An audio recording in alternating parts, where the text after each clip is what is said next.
ওকে, আমরা আগের দিন ফ্লিপ ফ্লপ স্টার্ট করেছিলাম আর বলেছিলাম ডিজিটাল ইলেকট্রনিক্সটা একটু দেখে আসতে, যতটা তোরা এইচএসে পড়েছিস, কারণ ওইগুলো এখন কাজে লাগবে।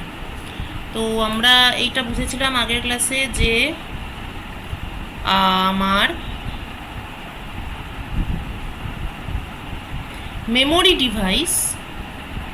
মেমোরি ডিভাইসে যাকে বলা যায় গডফাদার বা বিল্ডিং ব্লক, সেটা হচ্ছে ফ্লিপ ফ্লপ, যেখানে বেসিক্যালি আমি যদি একদম ইয়েভাবে বলি তাহলে ফ্লিপ একটা স্টেট এবং ফ্লপ একটা স্টেট। ফ্লিপটা হচ্ছে স্টেট 1, ফ্লপটা হচ্ছে স্টেট 0। তাহলে মেমোরি ডিভাইস কি করতে পারে? It can store a single bit,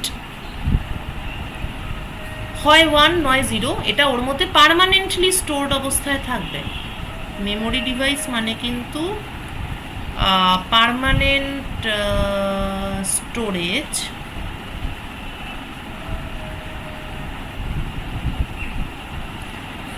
অর্থাৎ বাইরে থেকে যতক্ষণ না আমি ওকে ডিস্ট্রয় করছি, ডিস্ট্রয়িং দ্য স্টেট, যতক্ষণ না আমি বাইরে থেকে কিছু একটা করে এই স্টেটটাকে ডিস্ট্রয় করছি, ততক্ষণ পর্যন্ত 1ই থাকুক বা 0ই থাকুক, সেটা ডিভাইসের মধ্যে থেকেই যাবে। ঠিক আছে, ওকে। এইবার বাস্তবে এটাকে কিভাবে বানানো যেতে পারে, আমরা আগের দিন একটা ভিডিও দেখলাম যেখানে ওরা দুটো ট্রানজিস্টার, কিছু ক্যাপাসিটার,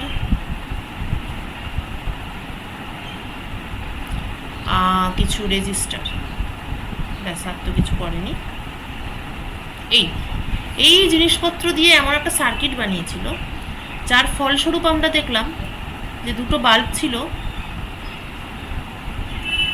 একজন জ্বলছে আরেকজন অফ, তারপর আবার ও জ্বলছে, তখন আবার ও অফ, আবার ও জ্বলছে, তখন আবার এই অফ, অর্থাৎ 1 0 0 1 1 0, মানে এটা অটোমেটিক্যালি হতে থাকছে। তো এই যে সার্কিটটা ছিল, যে সার্কিটটা দেখালাম ব্রেডবোর্ডে তৈরি হয়েছিল, that was an example of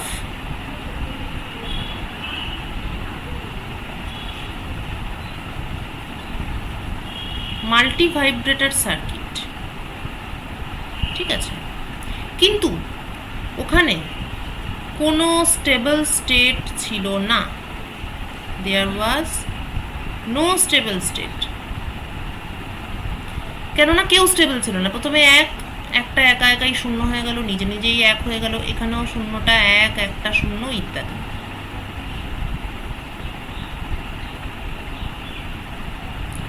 তো ইট ওয়াজ কল্ড অ্যাস্টেবল মাল্টিভাইব্রেটর। এবং এই রকম মাল্টিভাইব্রেটর সার্কিট দিয়ে অবভিয়াসলি আমার মেমোরি স্টোরেজ ব্যাপারটা হবে না, কেননা এখানে আমি চাই পার্মানেন্ট স্টোরেজ, পাকাপাকিভাবে থাকবে। বাইরে থেকে স্টেটকে ডিস্ট্রয় করলে সেটা তো একটা আলাদা ব্যাপার, আদারওয়াইজ স্টেটটা যেমন ছিল তেমনই থাকবে, এইটা হচ্ছে আমার চাহিদা। তো অ্যাস্টেবল মাল্টিভাইব্রেটর তাহলে হবে না। তাহলে ফ্লিপ ফ্লপ বা মেমোরি ডিভাইস হচ্ছে এসেনশিয়ালি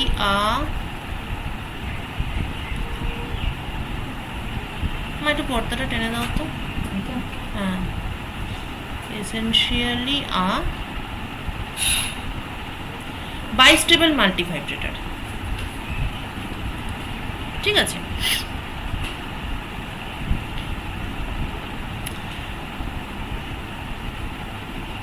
আচ্ছা, এবার আমরা আসব সার্কিটে। সার্কিট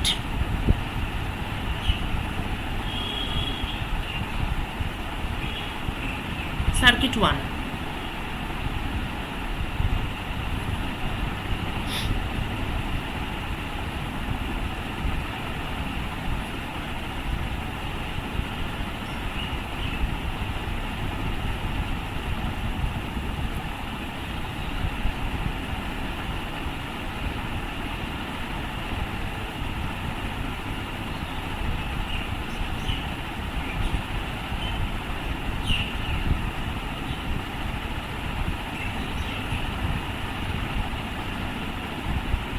এটা ট্রানজিস্টরের সিম্বল, এটা তোরা নিশ্চয়ই এইচএসে পড়েছিস, যদি না পড়ে থাকিস তাহলে অবশ্যই বলিস।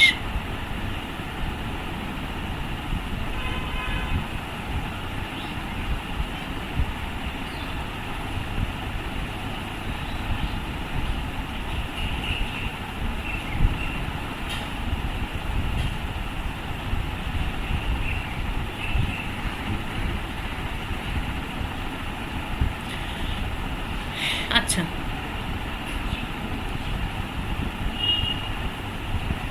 আচ্ছা, এবারে এই ট্রানজিস্টরের সিম্বলটা দেখে বল যে এটাকে কি বলে, কালেক্টর বলে না এমিটার বলে? এই পয়েন্টটাকে কি বলে?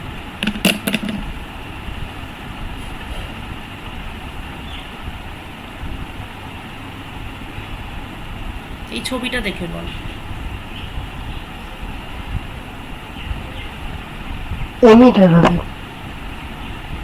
এমিটার বলে। ওকে, আর কেউ? কালেক্টর। একজন এমিটার, একজন কালেক্টর, আর একজন বাকি রইল। নীলাঞ্জনী বা বাকি থাকে কেন? তুইও বল। ওটা কালেক্টরই হবে। কালেক্টর হবে, ওকে। এটা দুজন বলেছে, এটা একজন বলেছে। আচ্ছা, এমিটার কালেক্টর বোঝা মানে কি করে বুঝবি? মানে বোঝার কিছু নেই, এটা হচ্ছে একটা কনভেনশন হচ্ছে যে অ্যারো, মনে পড়ে গেছে তো? যেখানে অ্যারো সেটা এমিটার। ওকে, তো তাহলে উপরেরটা কালেক্টর এবং তলারটা এমিটার। তাহলে সার্কিটটা কীরকম, সার্কিটে কীরকম ব্যাপার না, এদের এমিটারটা গ্রাউন্ড আছে এবং দুজনের কালেক্টর একই resistance 5 kilo ohm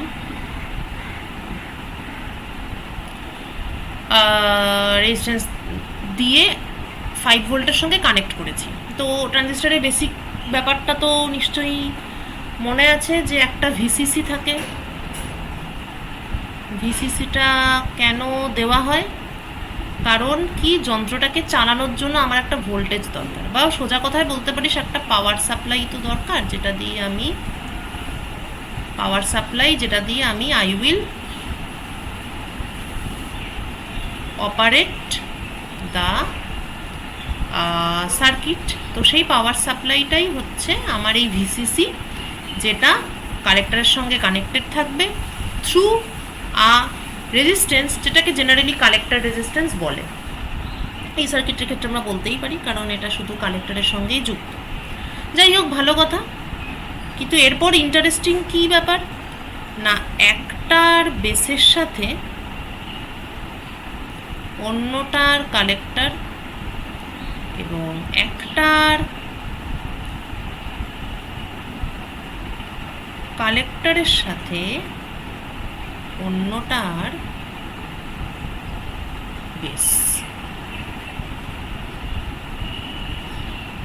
base resistance 100 kilo.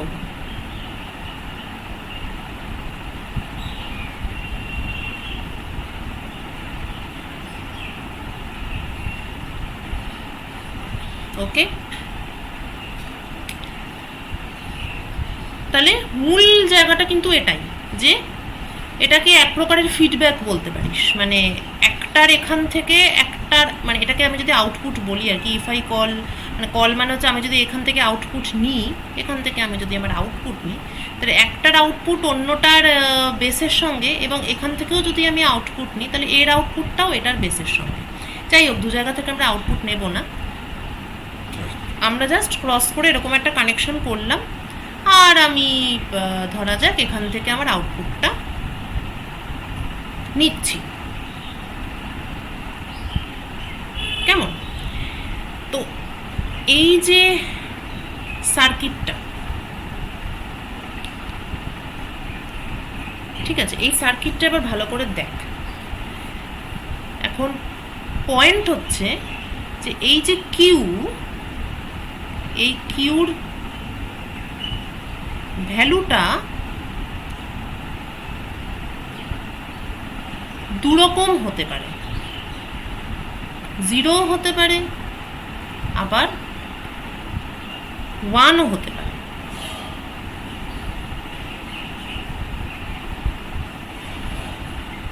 ঠিক আছে, কিরকম ভাবে দুরকমই হতে পারে, এটা অথবা এটা। আচ্ছা, কিভাবে সম্ভব? প্রথমে ধরা যাক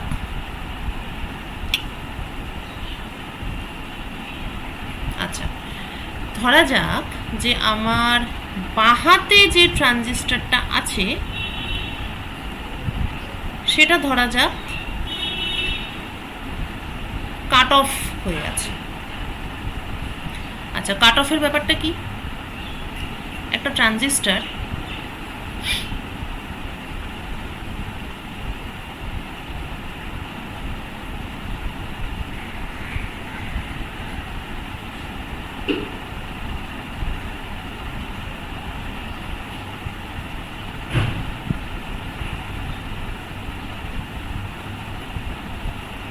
আগে কাট অফটা দেখে নিই, কাট অফ ব্যাপারটা কি। তো একটা ট্রানজিস্টর আছে যেখানে দুটো ভোল্টেজ সাপ্লাই আছে, একটা হচ্ছে ভিসিসি আর একটা হচ্ছে ভিবিবি। এটা কালেক্টর, এটা বেস, এটা এমিটার। তো এই ট্রানজিস্টরটার দুটো স্টেট থাকতে পারে যেটা আমাদের কাজে লাগতে পারে। প্রথমত কাট অফ স্টেট, যেখানে ট্রানজিস্টরটা কাজ করছে না। দ্বিতীয়ত স্যাচুরেশন স্টেট, যেখানে ট্রানজিস্টরটা কাজ করছে। আচ্ছা, কখন কাট অফে যাবে? যদি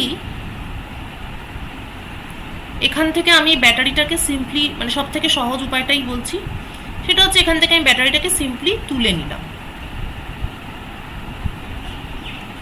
ঠিক আছে, আমি যদি ব্যাটারিটাকে তুলে নিই তাহলে কি হবে? এখানে এই যে অ্যারোটা দেওয়া হয়, এই অ্যারোটা কিন্তু জাস্ট এমনি এমনি দেওয়া হয় না, এখানে অ্যারোটা দেওয়ার কারণ আছে। কারণটা কিছুই নয়, এটা দিয়ে বোঝানো হচ্ছে যে কারেন্টটা এইভাবে যাচ্ছে।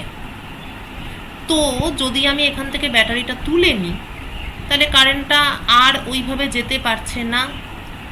সো দ্য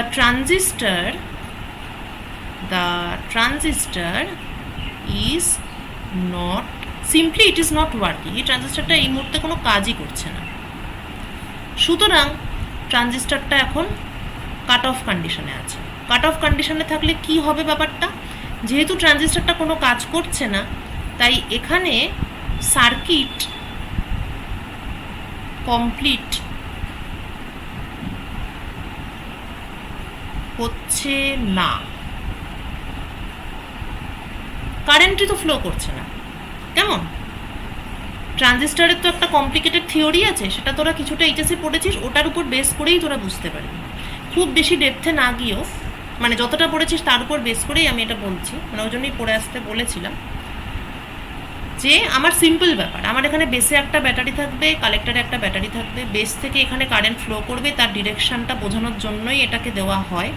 তাছাড়া কালেক্টর থেকেও কারেন্ট ফ্লো করবে। কিন্তু বক্তব্য হলো যে যদি এখানে কিছুই না থাকে তাহলে অবভিয়াসলি এভাবে কোনো কারেন্ট যেতে পারছে না, কোনো কারেন্ট যাওয়ারই কোনো প্রশ্ন নেই। তার মানে ট্রানজিস্টরটা এখানে কাজ করছে না, কারণ এই জায়গাটা কিছুই হচ্ছে না। তা এই জায়গাটা যদি কিছুই না হয় তাহলে এখানে সার্কিট কমপ্লিট হচ্ছে না। যেহেতু সার্কিট কমপ্লিট হচ্ছে না, তাই এখান দিয়ে কোনো কারেন্টই ফ্লো করবে না। No current will flow, no current will flow. তাহলে নর্মাল কন্ডিশনে, অর্থাৎ যখন এখানে ব্যাটারি ছিল,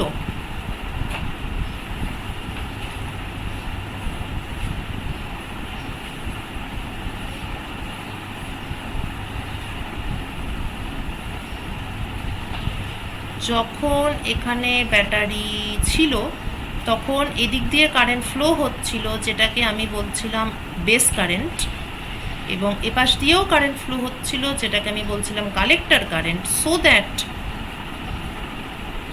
emitter current was base current plus collector current. কোথাও বুঝতে না পারলে বলবি, মানে ক্লাসের মধ্যেই বলতে পারিস। টোটাল কারেন্ট এটা, কিন্তু যদি মানে অফ হয়ে যায়, একটা পার্ট অফ হয়ে গেল, এটা নেই, ঠিক আছে, তখন ইমিডিয়েটলি যেহেতু আইসিটা আইবির সঙ্গে জড়িত, কিভাবে আইসি ইকুয়াল টু বিটা আইবি, তো যেহেতু বেস কারেন্ট নেই, কালেক্টর কারেন্টও নেই, তাহলে এখান দিয়ে কোনো কারেন্ট নেই।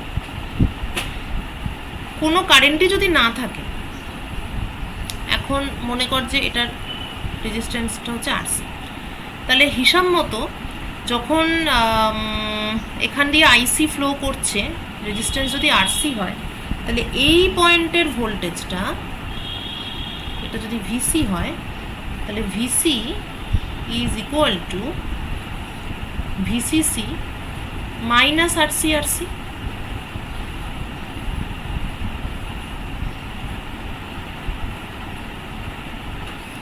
তোরা পোটেনশিয়াল ড্রপের ব্যাপারটা কিভাবে পড়েছিস বা কিভাবে মনে রাখিস আমি জানি না, কিন্তু এটার ইজিয়েস্ট ওয়ে হচ্ছে এইভাবে ব্যাপারটাকে মাথায় রাখা। সেটা হচ্ছে যে একটা লোক বাড়ি থেকে 10 টাকা নিয়ে বেরিয়েছে, তারপর রাস্তায় সে একটা রিক্সায় উঠেছে, যেই রিক্সাটা মানে রাস্তায় সেটা রিক্সায় উঠেছে এবং রিক্সা করে সে 10 টাকা নিয়ে বেরিয়েছিল, রিক্সা করে সে 5 কিলোমিটার গেল এবং রিক্সা ভাড়া হচ্ছে 1 টাকা পার কিলোমিটার। তাহলে এতটা রাস্তা সে রিক্সা করে গেল, 1 টাকা পার কিলোমিটার, তাহলে তার 5 টাকা খরচা হলো।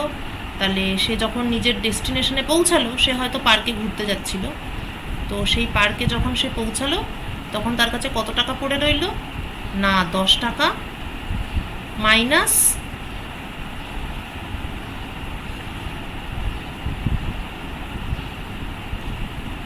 1 টাকা পার কিলোমিটার ইন্টু 5 কিলোমিটার, অর্থাৎ 5 টাকা, ভিসিসি মাইনাস আরসি, অর্থাৎ এখন তার কাছে পড়ে রইল 5 টাকা। এটা মানে ওই কেসিএল লেখা, ওহমের সূত্র অ্যাপ্লাই করা, এগুলোর থেকে এইভাবে মনে রাখলে চট করে হয়ে যাবে। এটা এই যে কারণে বললাম, কারণ এর আগে অনেক ব্যাচেই স্টুডেন্টদের দেখেছি একটু কেমন একটা নড়বড়ে হয়ে যায় ব্যাপারটা, মানে হঠাৎ করে দেখেই বলতে পারে না। আসলে কিন্তু বুঝতেই পারছিস যে এই হিসাবটা কিন্তু দেখেই বলে দেওয়ার মতোই। ওকে, সো আমি এখানে টোটাল এত ভোল্টেজ ছিল, রাস্তায় আস্তে আস্তে এতটা খরচ হয়ে গেল, যেটাকেই বলা হয় সো কল্ড, কি বলা হয়, পোটেনশিয়াল ড্রপ। কতটা খরচ হলো, ওকে, তাহলে ভিসিসি অরিজিনাল ভোল্টেজ, তার থেকে হারিয়ে ফেললাম এতটা ভোল্টেজ, থেকে গেল এতটা ভোল্টেজ। এই হচ্ছে গল্প। ঠিক আছে, বুঝেছিস তো? আচ্ছা, নাও এবার এখানে ইন্টারেস্টিং ব্যাপার হলো যে যেই আমি ব্যাটারি তুলে নিলাম, বেস কারেন্ট নেই, কালেক্টর কারেন্ট নেই। তা কালেক্টর কারেন্ট যদি না থাকে, তাহলে আমার রিক্সা ভাড়া কিছু লাগলো না আর কি, বেসিক্যালি। সো কোনো পোটেনশিয়াল ড্রপ হলো না, কালেক্টর কারেন্ট 0 হলে পোটেনশিয়াল ড্রপ 0, তাহলে ভোল্টেজ অরিজিনালি যা ছিল এখানেও তাই থাকবে। অরিজিনালি যত ভোল্টেজ ছিল এখানে এতটাই থাকবে, কেননা কোনো কারেন্ট ফ্লো হয়নি, তাই কোনো পোটেনশিয়াল ড্রপ হয়নি।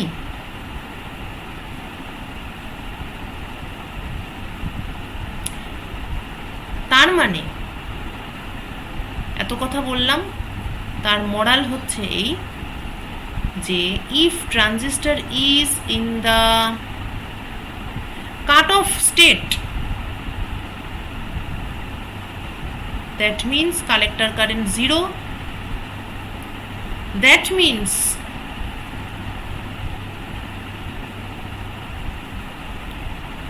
collector voltage is equal to original voltage, or binary হিসাবে যদি বলি তাহলে Q ইকুয়াল টু 1। এই যে 1 আর 0 এটা কিভাবে ডিফাইন করি আমরা, পুরোটাই আমাদের চয়েস। ভোল্টেজ থাকলে তাকে হয়তো 1 বলি, না থাকলে তাকে 0 বলি। নিশ্চয়ই মনে করছে এভাবেই আমরা ব্যাপারটাকে ডিফাইন করি। এটা তো পুরোটাই আমাদের ডেফিনেশন, এটা পুরোটাই হিউম্যান ডেফিনেশন। কিন্তু মানে কাকে বলবো 0 আর কাকে বলবো 1, মানে বিট হিসাবে বলছি, কোন বিটটাকে 0 বলবো কোন বিটটাকে 1 বলবো, এটা কিন্তু পুরোটাই আমাদের ভাবনা। তো এটা 1। আচ্ছা, এবার আসি স্যাচুরেশন। স্যাচুরেশন মানে কি, এই যে নিচের যেটা দেখানো হয়েছে সেটাই স্যাচুরেশন, অর্থাৎ বেস কারেন্ট ফ্লো হচ্ছে। স্যাচুরেশন কন্ডিশন মানে হচ্ছে যা হওয়ার কথা তাই হচ্ছে, অ্যাজ সিম্পল অ্যাজ দ্যাট।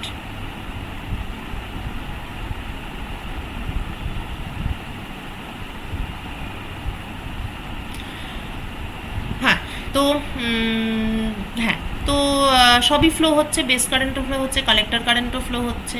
যেহেতু ফ্লোটো সবাই সব নিজের মতন হচ্ছে, সুতরাং এখানে আমার collector voltage VC is equal to VCC minus ICRC. তার মানে স্যাচুরেশন স্টেটে থাকলে কালেক্টর কারেন্ট একটা কিছু হয় এবং VC equal to VCC minus ICRC হয়। এবং ট্রানজিস্টরের তত্ত্ব একটু ভালো করে পড়া থাকলে বোঝা যাবে যে এই ভ্যালুটা ভেরি ক্লোজ টু 0 হয়। অ্যাকচুয়ালি এটার একটা ভ্যালু থাকে কিন্তু সেটা খুব ছোট। হ্যাঁ, এগেইন সেই ডিটেলটাতে আমি যাচ্ছি না, কারণ এই আলোচনার ক্ষেত্রে এটা রেলিভেন্ট নয়। খুব স্মল একটা ভোল্টেজ থাকে, এটা জানাই আমাদের জন্য যথেষ্ট। তাহলে কাট অফ স্টেটে থাকলে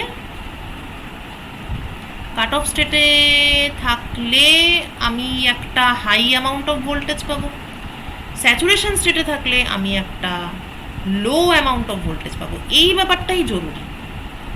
either I get high voltage, যেটাকে আমি 1 বিট দিয়ে ডিফাইন করছি, or I get a low voltage, যেটাকে আমি 0 বিট দিয়ে ডিফাইন করছি।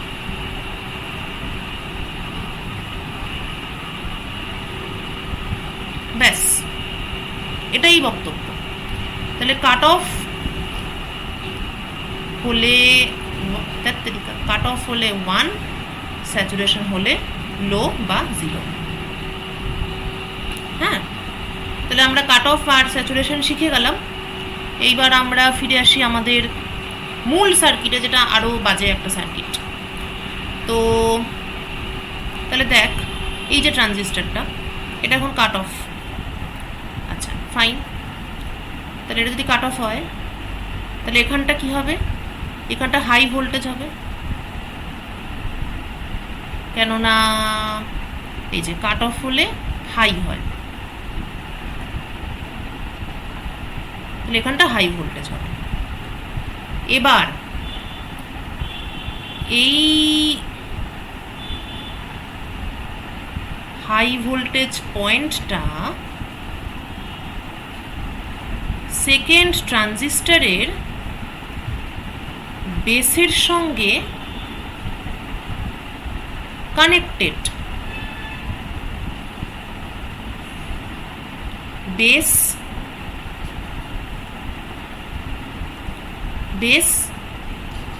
Connected to high voltage.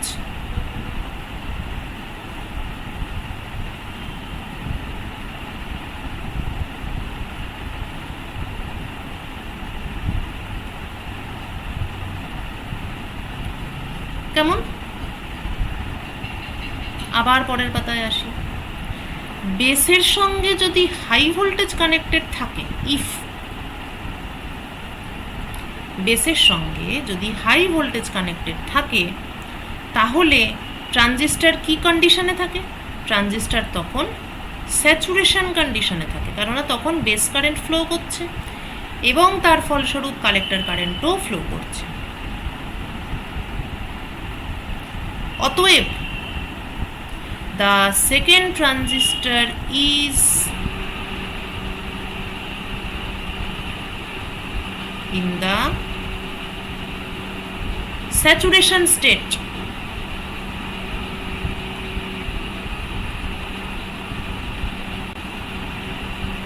হলো? তাহলে কি কি হলো? ফার্স্ট অফ অল নাম দেওয়া যাক T1 T2। প্রথমে আমরা ধরে নিয়েছি এটা কিন্তু যে T1 is in the cut off state। T1 কাট অফে থাকার ফলে collector having high voltage, collector high ভোল্টেজে থাকার ফলে T2 in the saturation state। আচ্ছা, T2 C1 having high voltage, collector 1। আচ্ছা, T2 যদি স্যাচুরেশনে থাকে, স্যাচুরেশনে থাকলে আবার কি হয়? এখানে দেখেছি আমরা স্যাচুরেশনে থাকলে এখানে লো ভোল্টেজ থাকে। তাহলে যেহেতু T2 স্যাচুরেশনে আছে, তাহলে এখানটা অর্থাৎ Q it is having a low voltage, অর্থাৎ ইট ইজ হ্যাভিং 0 বিট। তাহলে Q is 0 if T1 is cut off। এখানে যেটা দেখার একটা জিনিস সেটা হচ্ছে কিউটা যদি লো হয়, মানে T2 যেহেতু স্যাচুরেশনে আছে, সুতরাং অবভিয়াসলি C2টা লো। C2 মানে আমি এখানে বোঝাতে চাইছি collector of the second transistor. Okay, তাহলে C2 লো। এবার একটুখানি দেখ যে C2 যদি লো হয় তাহলে C2টা কার সঙ্গে কানেক্টেড আছে?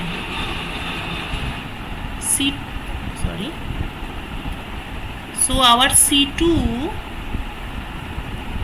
is connected to the base of T1, এবং C2 যদি লো থাকে তাহলে T1 কাট অফেই থেকে যাবে বরাবর।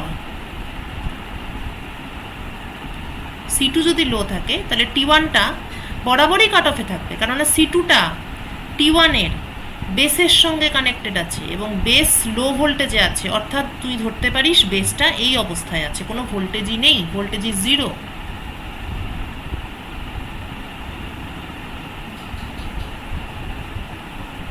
রাইট? আশা করি একটু গুলিয়ে গেল। তাহলে ব্যাপারটা আসলে কি হলো, মানে এখানে সমস্যা হচ্ছে এটাই, মানে সমস্যা নয়, ইন্টারেস্টিং পার্টটা এটাই যে দুটো ট্রানজিস্টর তাদের একটার কালেক্টর একটার বেসে, আরেকটার কালেক্টর আরেকটার বেসে, একটা ক্রস কানেকশন আছে। ক্রস কানেকশন থাকার ফলে কি হয়েছে, আমরা ধরছি যে T1টা কাট অফে আছে। তা এই অবস্থায় কি হচ্ছে, পরপর T1 কাট অফে আছে, তাহলে C1 হাই হওয়াতে T2 স্যাচুরেশনে, T1 কাট অফে আছে তাই C1 হাই হওয়াতে T2 স্যাচুরেশনে, T2 স্যাচুরেশনে হওয়াতে C2 লো হয়ে গেছে, এবং C2 লো হওয়াতে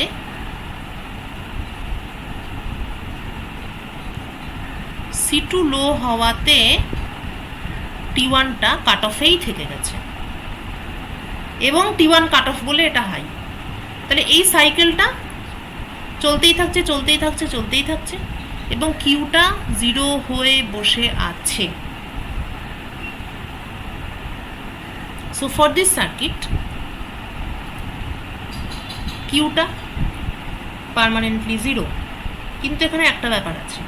ব্যাপারটা কি, এই যে Q0 এটা যে আমরা ক্যালকুলেট করলাম, এটা কখন, যদি T1 কাট অফে থাকে তখন, মানে Q0ই আছে পার্মানেন্টলি। ওকে, ফলে এটাকে তুই একটা মেমোরি ডিভাইস বলতেই পারিস। কিন্তু স্টিল সেখানে একটা খোঁচা আছে, ছোট একটা খচখচানির ব্যাপার। সেটা কি না, আমরা T1 কাট অফ ধরেই পুরো গোটা বিষয়টাকে প্রতিষ্ঠা করেছি। যদি উল্টোটা হতো, যদি T2 কাট অফে থাকতো, কিছু একটা ম্যাজিক করে আমি T2কে কাট অফে রাখলাম প্রথমেই, তাহলে কি হতো? আবার এই সার্কিটটাই আঁকা যাক।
আচ্ছা, গোলটা আর আঁকছি না, গোল আমি ভালো আঁকতে পারছিও না, চাপ নিয়ে লাভ নেই।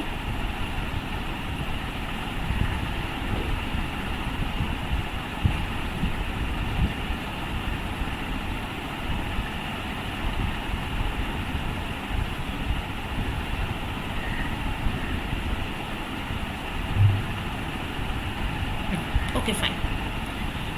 তো আমার কে কি ছিল? T1 ছিল, T2 ছিল। আর এইবারে আমার কোশ্চেনটা হলো, যদি T2কে আমি কাট অফ করি, ধরলাম যে আমি T2কে কাট অফ করলাম,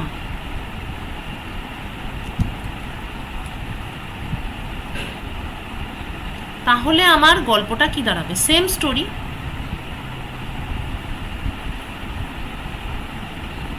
কিন্তু এক্ষেত্রে কি দাঁড়াবে? পরপর লজিক্যালি ভাবতে ভাবতে যাই আগেরটার মতন। Step 1, T2 is cut off. যেহেতু T2 কাট অফ, তাহলে এর এখানটা যেহেতু এটা কাট অফ, তাহলে এটা হাই। কাট অফ মানে কোনো কারেন্ট ফ্লো হচ্ছে না, তাহলে এখানে কোনো পোটেনশিয়াল ড্রপ হচ্ছে না। যেহেতু এখানে পোটেনশিয়াল ড্রপ হচ্ছে না, তাই এখানে ভিসিসি যা আছে এখানে সেটাই থাকবে, অর্থাৎ এটা হাই। আচ্ছা, যেহেতু এটা হাই, তাহলে এই যে বেসটা হাই পোটেনশিয়ালে আছে, তাহলে বেস হাই পোটেনশিয়ালে থাকবে, ফলে এটা হয়ে যাবে স্যাচুরেশন স্টেট।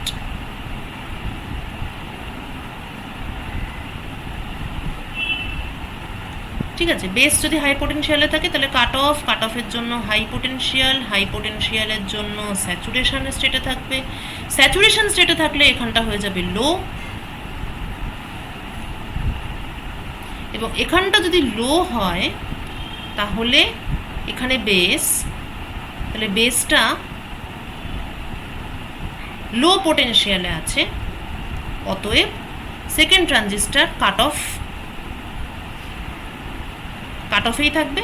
কাট অফের জন্য এটা হাই হবে, হাইয়ের জন্য এটা স্যাচুরেশন হবে, স্যাচুরেশনের জন্য লো হবে, লো এর জন্য পুনরায় কাট অফ হবে, অর্থাৎ এটাই পার্মানেন্টলি থেকে যাবে। সো দিস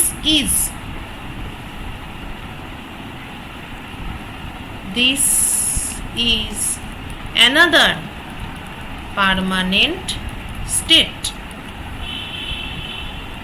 আরও একটা পার্মানেন্ট স্টেট, এবং এটা এই স্টেটটাতে আউটপুটটা কি হচ্ছে? আউটপুট আমরা কোথা থেকে নিচ্ছিলাম? আমরা ডান দিক থেকে নিচ্ছিলাম, কিউ।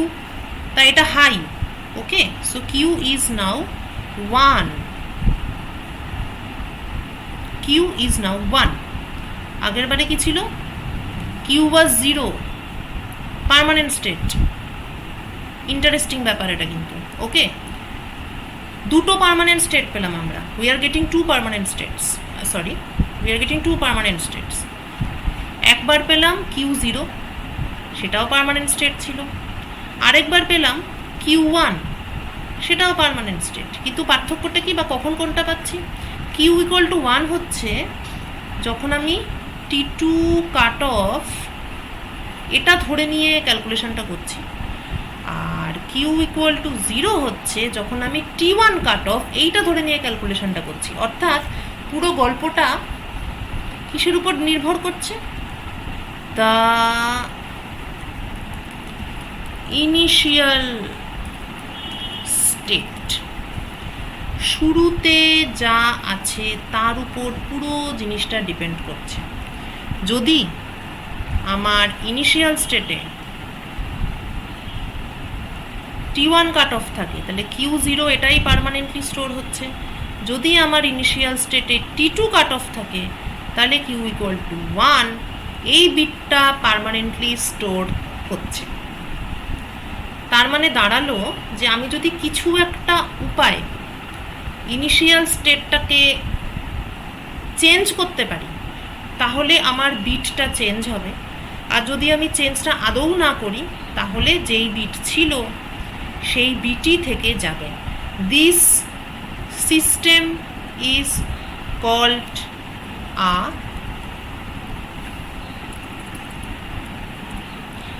ল্যাচ। ল্যাচ, লেজ না কিন্তু, হ্যাঁ, ল্যাচ। দিস সিস্টেম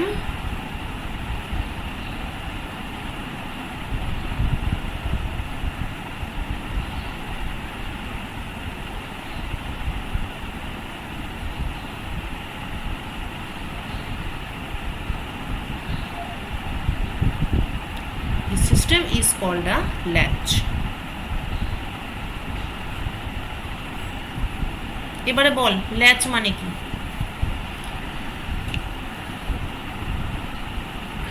ল্যাচ একটি ইংরেজি শব্দ। ল্যাচ মানে কি বলতো? কে বলতে পারবে?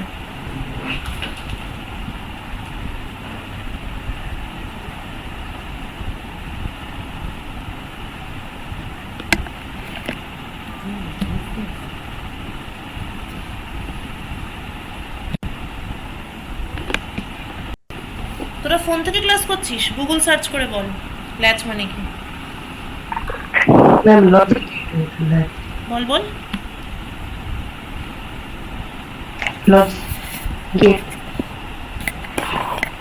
শুনতে পেলাম না, একটু লিখে বলবি কি? শোনা যাচ্ছে না। ওটা ক্রস কাটিং অফ গুডস। না না, ল্যাচ একটা ওয়ার্ড, সেই ল্যাচ ওয়ার্ডের মানে বলছি, এইটার জন্য বলছি না, ট্রানজিস্টারের জন্য বলছি না, ল্যাচ শব্দটার মানে বলছি। ল্যাচ একটা ইংলিশ ওয়ার্ড, সবার বাড়িতেও থাকে ল্যাচ। দরজা ছিটকিনি। হ্যাঁ, এক্স্যাক্টলি ছিটকিনি বোধহয় নয়, বোল্ট। তারা ছবি দেখাই।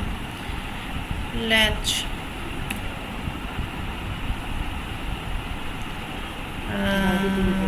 ল্যাচ অফ ডোর।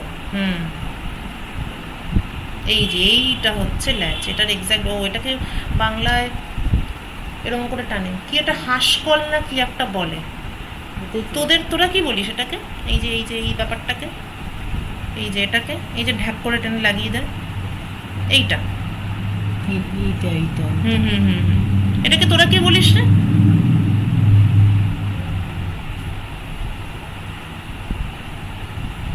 কোনো কোনো সময় ছিটকিনিকেও বলা হয়, কিন্তু এটা ঠিক ওই ওই ধরনের ছিটকিনি নয়, মানে সোজা লাগানো ছিটকিনিটাকে সবসময় বলেন, আইডিয়ালি এটাকেই বলেন। এটাকে তোরা কি বলিস?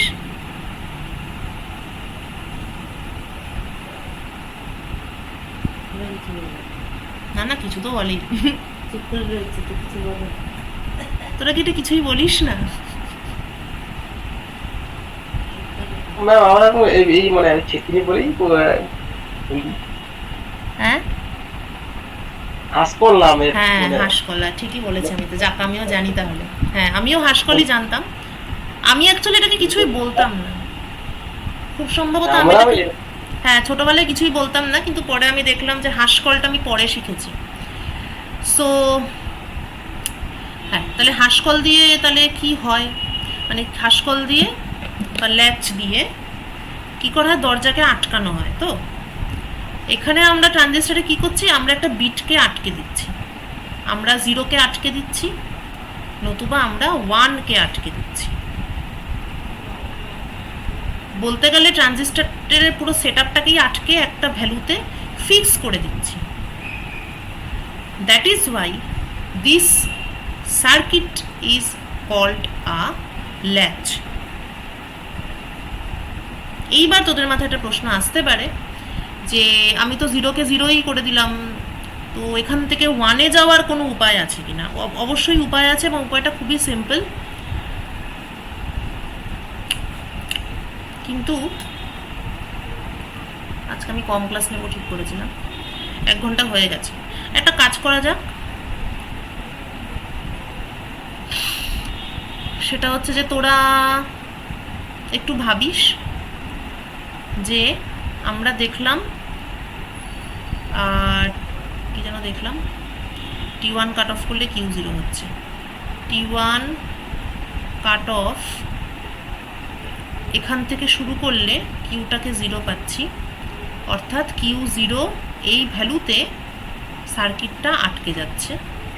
আবার T2 কাট অফ এখান থেকে শুরু করলে সার্কিটটা Q ইকুয়াল টু 1 এই ভ্যালুতে আটকে যাচ্ছে। সো বেসিক্যালি দ্য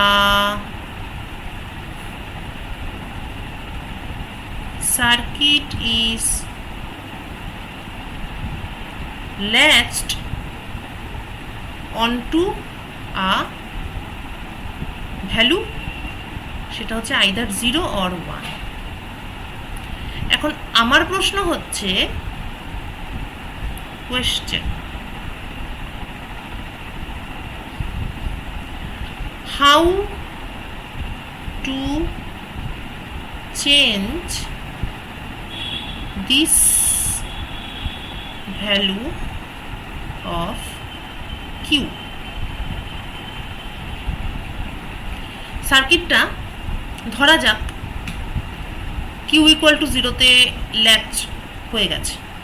এবার তুই কিভাবে 0টাকে 1 করতে পারিস, এইটা আমার প্রশ্ন থাকলো।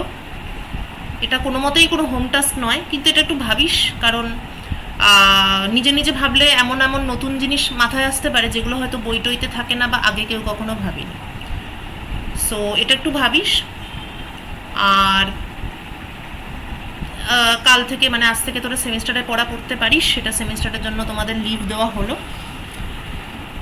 তাহলে দুটো কাজ, এক হচ্ছে এই কোশ্চেনটা ভাবা, আর 2 হচ্ছে এসএসজির ভিডিওটা দেখা এবং ওটা দেখে একটু একটু বোঝার চেষ্টা করা, এবং কি বুঝলি সেটা আমাকে বলা। তো ভিডিওটা দেখে বলা টলা ওটা ডেডলাইন একটু পরে, সেটা অবশ্যই পরীক্ষাটা হয়ে যাওয়ার পরে, এবং এই কোশ্চেনটারও ডেডলাইন পরে, এবং তোরা সেমিস্টারে পড়া আজ থেকে শুরু করতে পারিস। Semester means second semester. ওকে।